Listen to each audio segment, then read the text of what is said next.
Qual o poder das lágrimas de Raquel?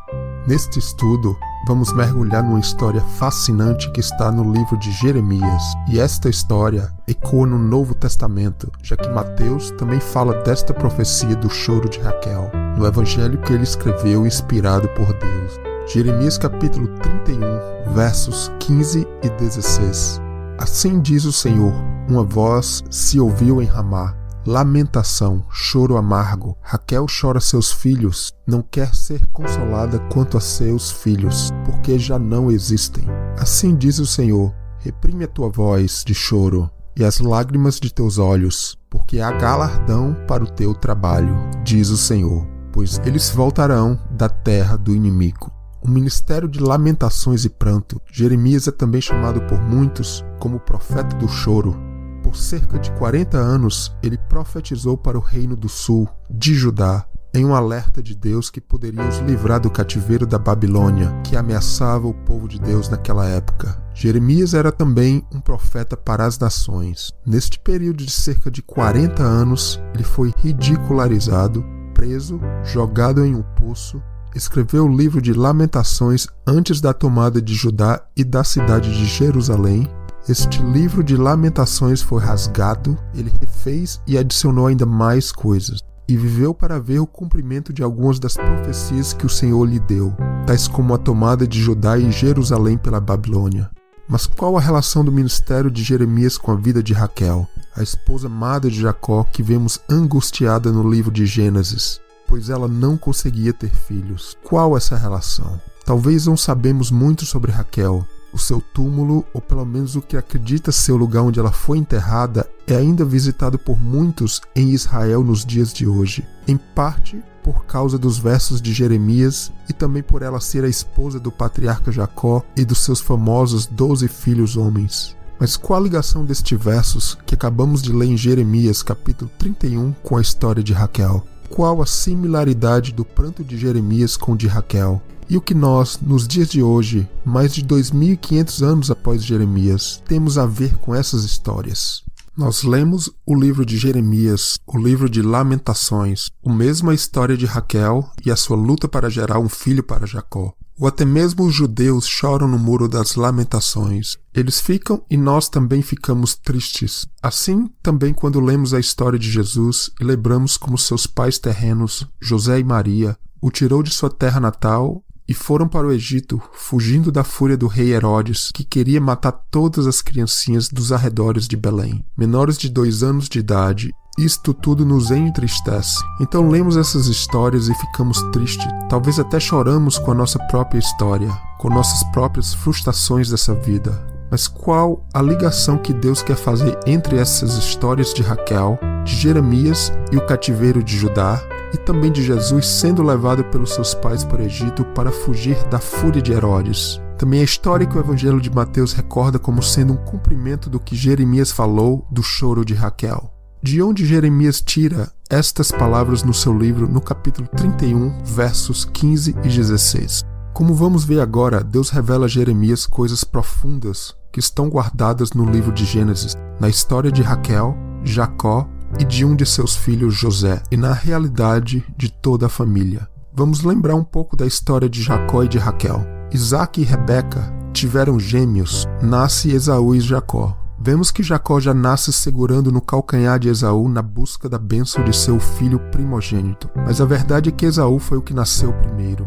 Anos depois, Esaú chega em casa com muita fome e acaba aceitando trocar com Jacó a bênção de seu primogênito da casa em troca de um prato de sopa. Tempos depois, quando Isaac, o pai deles dois, estava já velho e sem enxergar, Jacó, com a ajuda de sua mãe Rebeca, se passa pelo primogênito Esaú e acaba conseguindo a bênção de Isaac. Esaú fica muito bravo e, devido a isso, Jacó parte para a terra de Harã, onde seu tio Labão, irmão de sua mãe Rebeca, mora. Chegando lá, Jacó vira servo de Labão e trabalha para ele.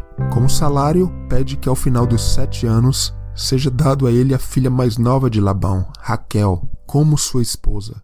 Ao final dos 7 anos, na escuridão da noite, Labão engana Jacó e, em vez de Raquel, a mais nova, ele dá a Jacó sua filha mais velha, Léa. Jacó fica com Léa, mas sua paixão é Raquel, e ele aceita trabalhar mais 7 anos por ela até tê-la finalmente como esposa. Léa vai tendo com Jacó filho atrás de filho. E em cada um destes filhos vinha a esperança de que Jacó iria finalmente se apaixonar por ela. Enquanto isso, Raquel tinha o amor de Jacó, mas ela não conseguia ter filhos. Finalmente, depois de tanta angústia e choro, Raquel tem um filho que se chama José. Depois disto, Jacó faz o caminho de volta para sua terra, levando com ele Raquel, Léa, todos os seus filhos, seus pertences e animais, muito aprendizado lá em Harã. Traz com ele tudo isso, tudo que Deus tinha lhe dado, já que sua vida tinha prosperado em todos os sentidos lá em Harã. Agora, na volta, seria a hora de encontrar e enfrentar o seu irmão Esaú, depois de mais de 20 anos. Já de volta, Jacó ainda teria seu segundo filho com Raquel. Mas Raquel morre naquele parto difícil. O filho recebe o nome de Benjamim, filho da minha mão direita. Agora Jacó não tem mais Raquel. Ainda tem Léa, suas concubinas, seus 12 filhos que mais na frente formariam a base para serem as 12 tribos de Israel. Porém, entre os irmãos faltava união. A maioria dos seus filhos eram problemáticos e o tinha trazido muita dor e problemas. Talvez exceto por Benjamim, todos os outros também tinham inveja de José, o pai deles. Jacó amava José mais do que os seus outros filhos. Com isso, pela inveja de seus irmãos, José é vendido por seus irmãos para o Egito. No final, uma restauração da família, que se une ao arrependimento dos irmãos de José, e Jacó muito feliz em poder ver José novamente antes de sua morte, pois Jacó já estava velho. Após esta breve introdução para que a gente se situe no contexto, vamos voltar à história de Jeremias. Mas o que a gente vê é algo impressionante.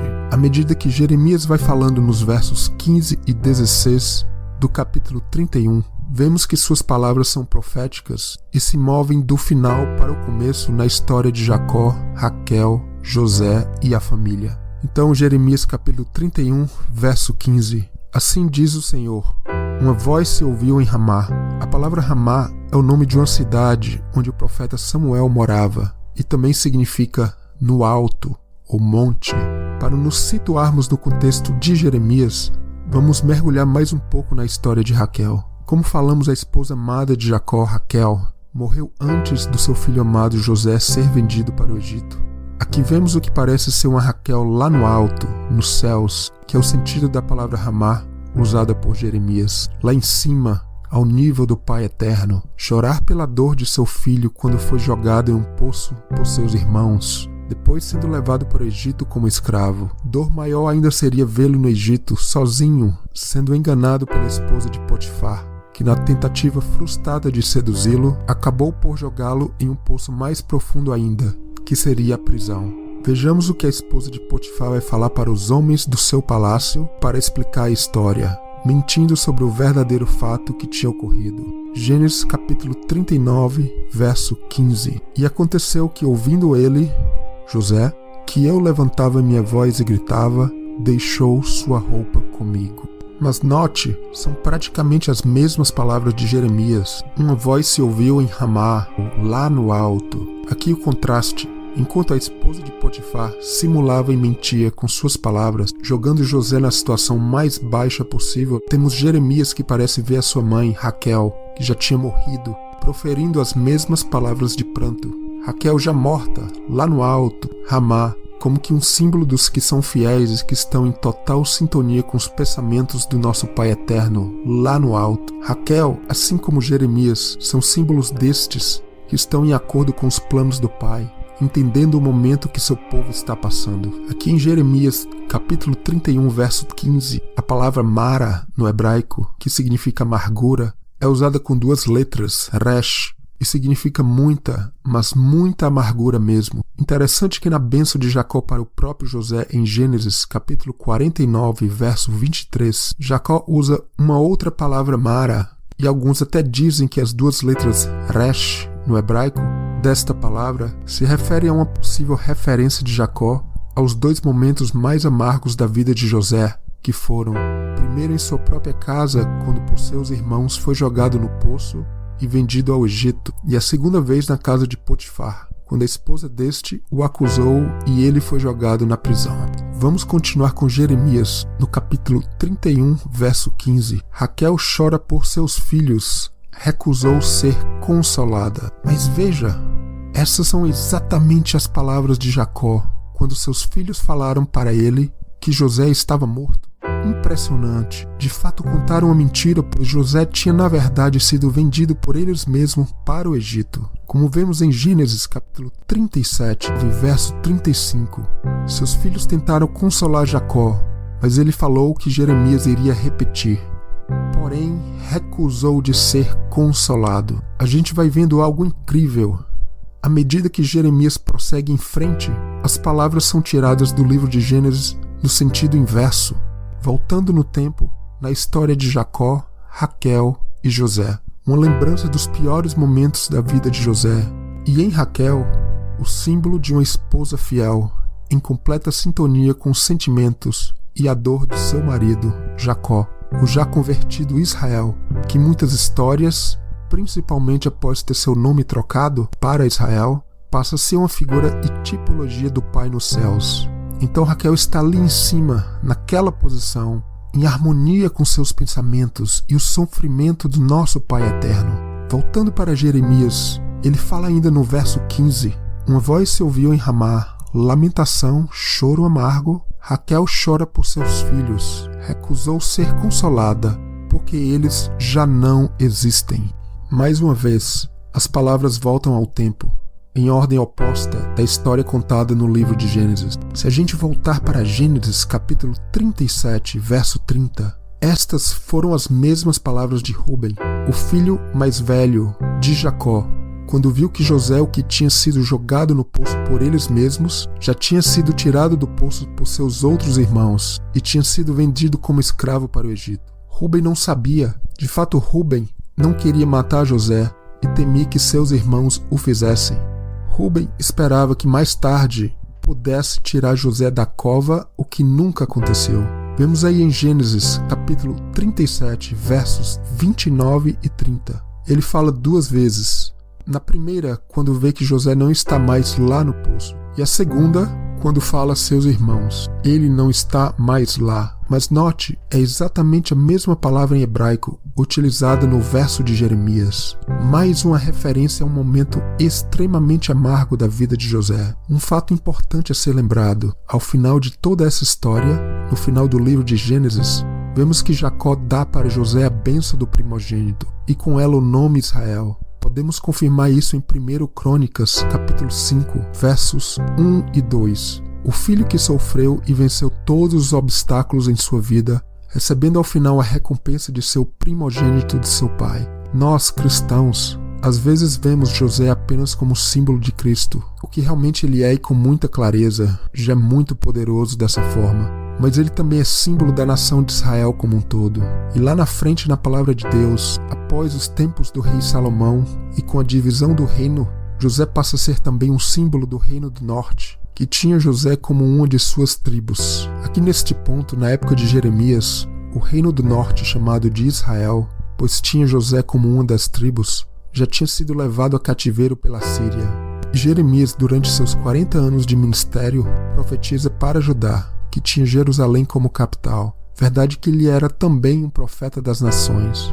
Mas aqui na época de Jeremias, restava apenas o reino de Judá, que incluía além de Judá a tribo de Benjamim e certamente muitos levitas. Jeremias entende que o choro de Raquel representa o choro amargo na luta de ter um filho, um útero seco sem vida, e mais na frente, mesmo tendo filhos, vemos que o choro passa a ser pela perda de José e a sua venda como escravo para o Egito. O nome José significa Deus acrescenta ou será acrescentado. Na verdade, Raquel profetiza no nascimento de José que mais um seria adicionado, ou seja, mais um filho viria após José, e por isso ela coloca nele o nome José.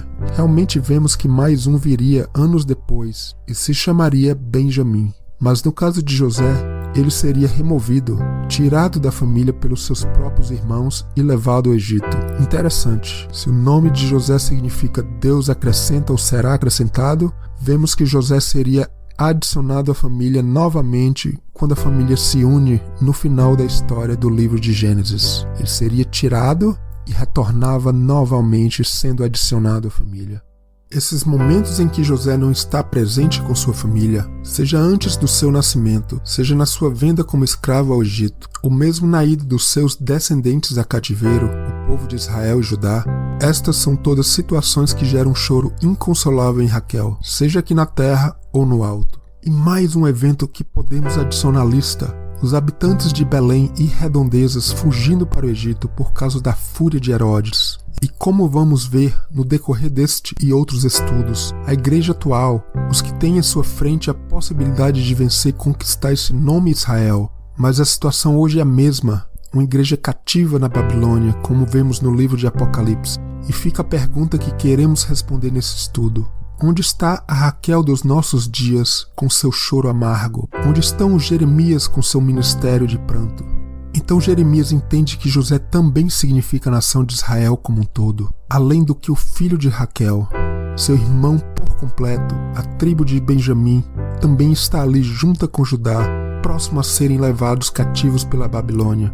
Lembramos que aqui a gente talvez chegue no ponto mais fantástico de toda essa história. Jeremias capítulo 31, verso 16. Assim diz o Senhor: reprime a tua voz de choro e as lágrimas de teus olhos, porque há galardão para o teu trabalho, diz o Senhor, pois eles voltarão da terra do inimigo. Se a gente ler no hebraico esse texto, existe galardão. A gente vê que mais uma vez voltamos ao livro de Gênesis, mais uma vez do final para o começo da história de Jacó, Raquel e José. E a gente volta para um ponto primordial nessa história, primordial no livro de Gênesis também, que seria o nascimento de José, ou melhor dizendo, os momentos que antecedem este nascimento de José. Vou ler aqui no hebraico, repetindo por algumas vezes esta frase: existe galardão. Yesh sahar, yesh sahar, yesh sahar. Porque há galardão, porque é uma recompensa ou salário. Vemos algo incrível aqui. Esse é exatamente o nome de um dos filhos de Leá, a irmã de Raquel, Issacar. Ele que nasce num momento crucial e um dos mais difíceis da vida de Raquel, quando ela mais chorava para que Deus lhe desse um filho. E ela implora que sua irmã Léa lhe dê das mandrágoras que Rúben, o filho primogênito e ainda pequeno de Léa, trouxe do campo durante a época da colheita de trigo, como presente para sua mãe. Raquel implora e faz uma troca com Léa. Raquel, a amada de Jacó, mas que não conseguia a ele dar um filho, cederia a Léa uma noite com Jacó. E Léa, em troca, lhe daria daquelas mandrágoras, que era provavelmente um tipo afrodisíaco. Em seguida, vamos expandir este tema do nascimento de Isacar, falar de seu significado e a ligação com o choro de Raquel, também com o cativeiro de Judá, a fuga dos habitantes de Belém para o Egito e o cativeiro da igreja em nossos dias, todos ligados também ao nascimento de José.